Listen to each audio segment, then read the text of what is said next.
आपल्याला सर्वांना माहिती आहे 1 तारखेला झालेल्या भरत गोगोळांच्या वाढदिवसाचं औचित्य साधून त्यांनी जो मेळावा घेतला होता त्या मेळाव्यामध्ये भरत गोगोळे म्हणतात असं तुम्ही बोलताय का मी शिवाजी महाराजांचा मावळा आहे, परंतु छत्रपती शिवाजी महाराजांचा कुठल्याही एकाही मावल्याने आजपर्यंत फितुरी केली नव्हती आणि फितुरी करून छत्रपती शिवाजी महाराजांना त्रास दिला नव्हता।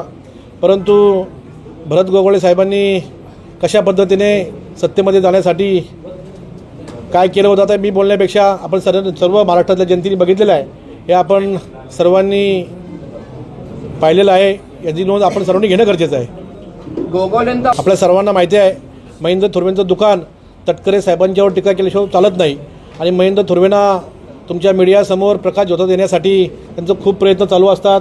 त्यांनी तालुक्यामध्ये मतदारसंघामध्ये असं कुठलं विशेष काम केलं नाही का ते मला तुम्ही सांगा या 6 वर्षामध्ये महेंद्र थोरवेंनी चांगलं काम केलं आहे आणि त्यांची वावा करण्यासाठी एखादं त्यांना टीव्ही चॅनलवाल्यांनी झलकवलं आहे, परंतु तटकरे साहेबांच्यावर टीका केल्यानंतर त्याला टीव्ही चॅनलवाल्यांनी कायम झलकवलेलं आहे आणि त्यांचा नेहमी तो प्रयत्न असतो। महेंद्र थोरवेंचं काम हेच असतं, पण महेंद्र थोरवेंना हे माहिती नाही का जेव्हा आपण सूर्यावर थुंकतो तेव्हा ती थुंकी आपल्या तोंडावर पडते, हे महेंद्र थोरवेने विसरून चालणार नाही। स्टेशन डायरीमध्ये तिथले कर्जत तालुक्यामधील जे PI असतील त्या PIने त्यामध्ये अशा नोंदी केल्यात का सरकारी कामामध्ये ह्या मतदारसंघाचे आमदार महेंद्र थोरवे आमच्यावर दबाव आणतात आणि आम्हाला सरकारी काम करण्यासाठी अडचणी आणतात। त्याच्यावर परत तिथले DYSP असतील DYSPसुद्धा तशीच नोंद केलेली आहे का सरकारी कामामध्ये अडचणी आणून आम्हाला काम करण्यामध्ये इथले आमदार आमच्यावर दबाव आणतात, तर त्यांच्यावर कारवाई होणं गरजेचं आहे, अशी माझी मागणी आहे। आपण जी याचिका दाखल केली त्या संदर्भात काय सांगाल, कधी निकाल आहे आणि काय आहे? मी निवडणूक पिटिशन दाखल केलेली आहे, माझा न्यायालयावर विश्वास आहे आणि लवकरात लवकर त्याचा निकाल लागेल असं मी या ठिकाणी आपल्याला सांगतो। पुढच्या काळामध्ये महेंद्र थोरवेंना मी आजच सांगतो का आपण जे आज आमदार आहेत जोपर्यंत कोर्टाचा निकाल लागला नाही तोपर्यंत ते खऱ्या अर्थाने न्यायालयाच्या म्हणण्यानुसार ते त्यांची आमदारकी अजून त्यांच्या डोक्यावर टांगती तलवार आहे, म्हणून मला एक न्यायालयावर विश्वास असल्यामुळं मला एक आपल्याला सांगायचं आहे का लवकरात लवकर निकाल लागेल आणि तो निकाल आमच्या पक्षाच्या बाबतीत पॉझिटिव्ह असेल। काय नेमकं कारण आहे? मी तुम्हाला दाखवलं कर्जतमधले झालेले हल्ले असतील, नेरळमध्ये झालेला हल्ला असेल, त्यामध्ये झालेल्या विविध केसेस असतील, पोलिसांच्यावर असणारे दबाव असतील, MIDCवर असलेले दबाव असतील, हे सगळं तुम्हाला मी दाखवलं लेखी तुम्हाला माझ्याकडे सर्व तुम्हाला प्रिंट देतो। म्हणजे कर्जतमध्ये जो आज अन्याय चालला आहे, गोरगरिबांना न्याय मिळत नाही, त्याला कारणीभूतच महेंद्र थोरवे आहेत। त्यांचं या तालुक्यामध्ये चुकीच्या पद्धतीने दादागिरी करून आपल्या परिसरामध्ये लोकांच्यावर अन्याय करायचं काम करतायत। पोलीस यंत्रणा असेल, तुमची फॉरेस्टची यंत्रणा असेल, तुमच्यावर बांधकाम यंत्रणा असेल, यांच्यावर दबाव टाकण्याचं काम करतायत। आपण जर मधल्या काळामध्ये बघितलं असेल त्यांचं जे पॅरामाउंट रिसॉर्ट आहे ते पॅरामाउंट रिसॉर्ट पूर्ण अर्ध्याहून जास्त भाग ते फॉरेस्टच्या जागेमध्ये बांधलेला आहे। मागच्या काळामध्ये फॉरेस्टचे DFO राहुलजी पाटील साहेबांनी त्याची सर्वे करण्यासाठी कर्जत TLRला एक पत्र दिलं होतं का ह्या जागेची मोजणी करून घ्या, तेव्हासुद्धा कर्जत TLR ऑफिसला यांचा दबावाचा फोन देऊन तो अर्ज निकाली काढण्याचं काम या ऑफिसमधून झालेलं आहे, त्याचीसुद्धा चौकशी करणं गरजेचं आहे। मधल्या काळामध्ये मी अनेक वेळा सांगत आलो फॉरेस्ट डिपार्टमेंटनी असं का केलं, फॉरेस्ट डिपार्टमेंट असं का करत नाही। मी आज माझ्या पत्रकार बंधू आणि भगिनींच्या माध्यमातून सांगतोय त्या रिसॉर्टची सर्वे झाली पाहिजे। मी फॉरेस्ट डिपार्टमेंटला सुद्धा आपल्या माध्यमातून एक विनंती करणार आहे का त्या रिसॉर्टची सर्वे करावी आणि जर ते फॉरेस्टमध्ये असेल तर त्याच्यावर कारवाई झाली पाहिजे। त्याच पद्धतीने त्यांचे बंधू मनोहर थोरवे यांनी सुद्धा सुंदर नावाचं एक रिसॉर्ट बांधलेलं आहे। त्या रिसॉर्टचं नाव सुंदर रिसॉर्ट आहे, ते पूर्ण गुरुचरणीच्या जागेमध्ये आहे। त्याचीसुद्धा मी आपले जिल्हा परिषदेच्या मुख्याधिकारी असतील, कर्जत पंचायत समितीचे BDO असतील, त्यांच्या ग्रामपंचायतीचे सरपंच आणि ग्रामसेवक असतील, यांनी ती रिसॉर्ट कोणाच्या जागेमध्ये आहे ते गुरुचरणीमध्ये आहे की नाही त्याचीसुद्धा सर्वे झाली पाहिजे, त्याचीसुद्धा मोजणी झाली पाहिजे। यासाठी मी आज पत्रकार परिषदेच्या माध्यमातून त्यांना सांगू इच्छितो असे अनेक अन्याय त्यांनी केलेले आहेत। त्यांचा स्वतःचा जो बंगला आहे त्या बंगल्याच्या समोरचं जे ग्रामपंचायतचं तलाव आहे ते तलावसुद्धा त्यांनी स्वतःच्या बंगल्याच्या कंपाऊंडच्या आतमध्ये घेतलेला आहे. त्यांच्या बंगल्याचा व्ह्यू वाढण्यासाठी ते ग्रामपंचायतचा असलेला तलाव त्यांनी ताब्यामध्ये घेतलं आहे.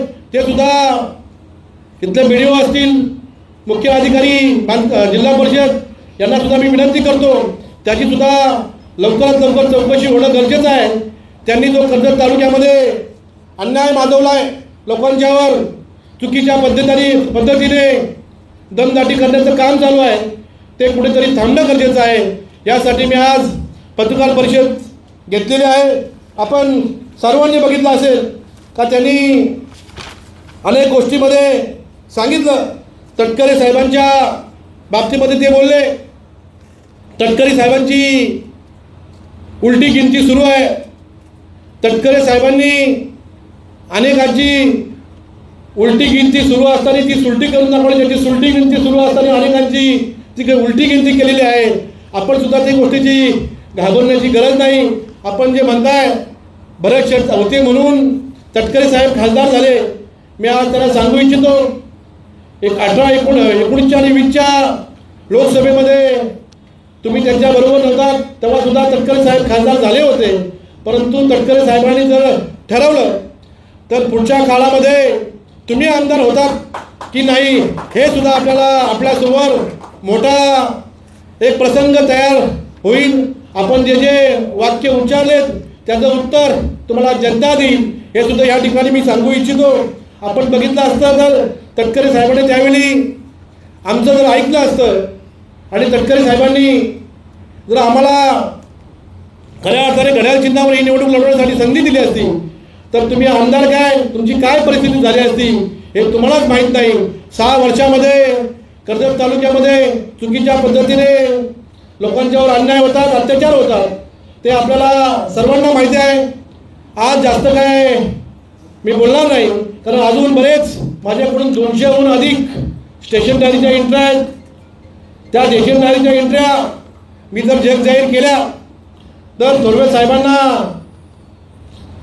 त्या मतदारसंघामध्ये तोंड दाखवण्याची सुद्धा जागा राहणार नाही. अशा पद्धतीने अशा स्टेशनच्या एंट्र्या आहेत. कुठल्या पोलिसांना काय बोललेत, कुठल्या तहसीलदाराला काय बोललेत, कुठल्या बांधकाम खात्याला काय बोललेत, कुठल्या बीडीओला काय बोललेत, ते मी ऑफिशियल माहितीच्या अधिकाराखाली असलेला इंटरेस्ट फक्त मी तुम्हाला दाखवतोय. आणि त्या माध्यमातून मी आपल्यासमोर जी सगळी सांगितलं आहे हे तुम्हाला पूर्ण अगदी तुम्हाला पूर्ण सेट देणार आहे. ते तुम्ही सर्वांनी त्याची तपासणी करून त्या विभागाला त्याची विचारणा करणं गरजेचं आहे. मतदारसंघामध्ये जो अन्याय चालला आहे, जो आमचा रोजगाराचा विषय आहे, आज थोरवे साहेबांनी सांगावं. या तालुक्यामध्ये स्वतः गुन्हेगार आहेत, स्वतः गुन्हेगार असून अनेक गुन्हेगार तयार करतात. आपल्या तालुक्यामध्ये वेगवेगळ्या प्रकारची दहशत तयार करतात. आज त्यांनी सांगावं, आपल्या तालुक्यामध्ये इतकी मोठी MIDC आहे, मतदारसंघामध्ये इतकी मोठी MIDC आहे, मी ह्या 25 पोरांना किंवा या 25 युवकांना मी रोजगार दिला, त्यांना मी परमनंट केलं. असं कुठल्याही पद्धतीचं त्यांनी एखादं उदाहरण या मतदारसंघाला दाखवायचं. फक्त लोकांच्याकडून टक्केवारी घ्यायची, लोकांच्या कामामध्ये विकास कामामध्ये अडथळे आणायचे. तुम्ही मंजूर करून आणलेली कामे तुम्हीच करायची. आणि महायुतीमध्ये आम्ही सुद्धा आहेत. आमच्या माध्यमातून जी विकास कामे मंजूर झाली असतील त्या विकास कामांना चुकीच्या पद्धतीने अर्जबाजी करून ते रोखण्याचं काम करायचं. तालुक्याचा विकास रोखण्याचं काम करायचं. आपण बघितलं असेल, खोपोली शहर असेल, कर्जत शहर असेल, यामध्ये खोपोलीमधील शिवस्मारकाचं काम कित्येक वर्षापासून अर्धवट आहे. त्याला कारण काय आहे हेही सुद्धा आपल्याला माहिती आहे. खोपोली शहरामध्ये जी रुग्णालयाची इमारत आहे त्याचं काम कुठे गेलं हेही माहिती आहे. मधल्या काळामध्ये निवडणुकीच्या अगोदर थोरवे बोलले होते या कर्जत बेशेगावच्या साईडला भुयारी मार्ग होईल आणि तो मी मंजूर केला आहे, त्याला एवढे पैसे मंजूर झालेत. हे थोरवे साहेबांच्या भाषणामध्ये झाले. आता निवडणूक झाल्यानंतर परत सांगतात त्यांनी लगेच पलटी मारली, कधी भुयारी मार्ग कधीच होणार नाही. आता आपल्याला त्याच्यावरचा उड्डाणपूल करावं लागेल. म्हणजे दुसऱ्या निवडणुकीची ते तयारी करतायत. फक्त खोटं बोलायचं आणि रेटून बोलायचं अशा पद्धतीने त्यांचं काम सुरू आहे. त्यांना आपण सर्वांना मी पत्रकाराच्या माध्यमातून माझ्या पत्रकार बंधू भगिनीच्या माध्यमातून सांगू इच्छितो, या तालुक्याला उल्लू बनण्याचं काम आपण करू नये. आपण बघितलं असेल, जे फायद्याचं काम असेल ते करण्यासाठी ते लगेच प्रयत्नशील असतात. खोपोलीमधील नाट्यगृह असेल, खोपोली शहरामधील कचराचा विषय असेल, खोपोली शहरामधला नगरपालिकेमधील जो CEO आहेत, सीओंचा मला अनेक बिल्डर लोक येऊन गेले, त्या सीओंनी तिथं अत्याचार माजवला आहे. मी त्यांच्याकडे सीओंच्याकडे गेले का आम्हाला OC पाहिजे, आम्हाला CC पाहिजे. का ते CO कळशी घेतात, कॅल्सीवर बट्टा दाबतात आणि त्यांचा आकडा दाखवतात, तोंडी काही बोलत नाही, असं आहे, एवढं द्यावं लागतील. अशा पद्धतीने खोपोली नगरपालिकेचा अत्याचार चालू आहे, तो सुद्धा कुठेतरी थांबणं गरजेचं आहे. अशा अनेक गोष्टी आहेत. 2018-19चा कर्जतचा जो मुख्य ब्रिज आहे तो ब्रिज मंजूर झाला आहे. 2020ला त्याची वर्क ऑर्डर झाली. आज 18-19ला मंजूर झालेला ब्रिज आहे.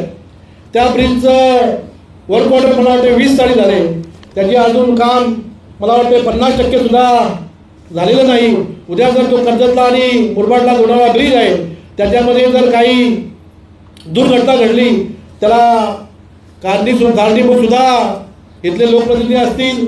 आपण खोपोलीमधलं भुयारी गटार असेल, त्या भुयारी गटारामध्ये मला वाटतं 100 कोटीहून अधिक ते भुयारी गटाराचं काम आहे. त्याला सुद्धा 2.25 वर्ष झाली. त्याच्यामधील आजच्या 2.25 वर्षामध्ये फक्त 4% काम झालं आहे आणि 4.5 कोटी रुपये त्याचा निधी वर्ग झाला आहे. पण ते पैसे कोणासाठी आणि कशासाठी काढतायत ते सुद्धा मला त्याची माहिती आपल्या माध्यमातून मिळावी. आपण बघतोय थोरवेंनी जी आपली चुकीच्या पद्धतीने ज्या आपल्या मतदारसंघामधील काही विषय असतील ते लोकांना दुर्भेद करण्याचं काम करतायत. त्यामध्ये थोरवेंनी सांगावं का आपण असं का वागता, लोकांच्यावर का अन्याय करता, लोकांना का तुम्ही दादागिरी करता, हे सुद्धा या ठिकाणी पुढच्या काळामध्ये मी तुम्हाला सांगेल. माझ्याकडे त्यांच्या पूर्ण तहसीलदारांनी सुद्धा गोपनीय जे काय असतं त्याच्यासुद्धा मी माहितीच्या आधाराने गोपनीय माहिती काढलेली आहे. तुम्हाला फक्त मी 4च वाचून दाखवले. त्यामध्ये शरद आपले हजाऱ्यांचा एक विषय असेल, भास्कर देशले यांच्याबरोबर केले त्यांचाही विषय असेल. भास्कर देशलेची दुकानं तोडलीच पाहिजेत असा दबाव पोलिसांच्यावर दाखल होते. तो सुद्धा माहितीच्या अधिकाराखाली मी तुम्हाला त्याचं पत्र तुम्हाला दाखवलं. त्यामध्ये DYSPंच्यावर कशा पद्धतीने दबाव टाकतात तेही पत्र तुम्हाला दाखवलं. पत्ती मंडळाने सुद्धा एक सेशन डायरीमध्ये एंट्री मारलेल्या ज्या PI होत्या त्यांनी सुद्धा सांगितलं कशा पद्धतीने आमच्यावर दमदाटी करतात. तिथे भोर म्हणून PI होते त्यांनी सुद्धा त्याच पद्धतीने केले. माझ्याकडे खोपोलीच्या आहेत, कलापूरच्या एंट्र्या आहेत, असे सगळ्या अनेक एंट्र्या माझ्याकडे माहितीच्या अधिकाऱ्यांकडे झालेल्या आहेत. यांना सुद्धा पुढच्या काळामध्ये आपण कसे उत्तर दिलं पाहिजे त्यासुद्धा आपण थोरवेंनी सांगावं. थोरवेंनी याची उत्तरं दिल्यानंतर पुढचे जे जे विषय असतील ते विषय आम्ही 100% मांडू.